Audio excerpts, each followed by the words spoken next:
তুই নষ্ট হয়ে গেছিস, তুই একেবারে নষ্ট হয়ে গেছিস। তুই রাত বিরাতে ঘরে আসোস, টাকা পয়সা উড়াইতেছিস বন্ধু বান্ধবের পিছনে, তুই একেবারে শেষ। এই তুই বিয়া করবি কবে? বিয়ের সম্পর্ক করতে আসছে। বিয়া আসলো, তুই বিয়া করলে মানুষ হোক, টাকা পয়সা কম উড়াবি, ঘরে থাকবি। আমার পক্ষে বিয়ে করা সম্ভব না।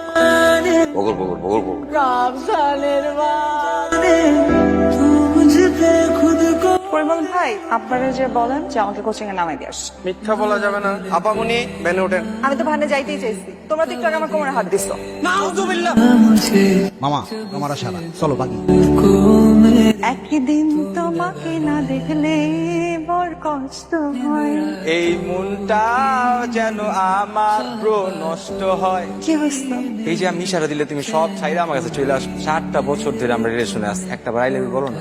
তোমার ধৈর্য তো কম কেন? হ্যাঁ, তোকে না বলছি যে ছেলেটা বছরের পর বছর বছরের পর বছর আমার জন্য ওয়েট করবে, আমি তার হবো। ব্যাস, এই কিস্তি 1 বছর 2 বছর না, 70 বছর এখানে এই ধৈর্য ধরবে। এই বট গাছ যতদিন আছে তার থেকে একদিন বেশি হইলো কিস্তি এখানে ধারা ধারা। যদি মরে যায় কিস্তি খারাপ খবর দেওয়া হবে এখানে, কিন্তু কিস্তি ধরতে ধৈর্য। এর জন্য তোকে আমার এত ভালো লাগে।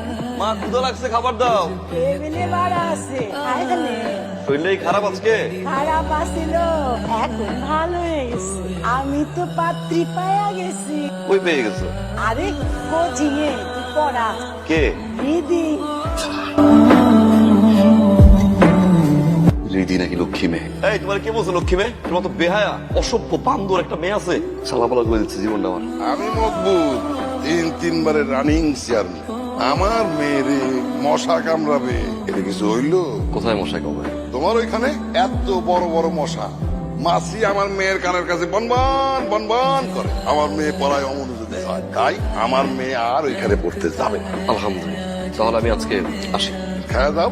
জি না। আচ্ছা, কালকে এসে খাই। কালকে আসবো কোথায়? আমার বাড়িতে। কে আসবে? আমার মেয়েরে পড়াইতে হবে না? বাড়ি থেকে বের করে দিছিলেন না, বুঝে নিবেন। চাচা, আমি মানুষের বাড়িতে এসে আমি পড়াই না। মানুষের বাড়ি আর মকবুল চেয়ারম্যানের বাড়ি কি এক হইলো? কালকে রাত 8টার মধ্যে চলে আসবা। ওয়েলকাম টু শ্বশুর বাড়ি স্যার।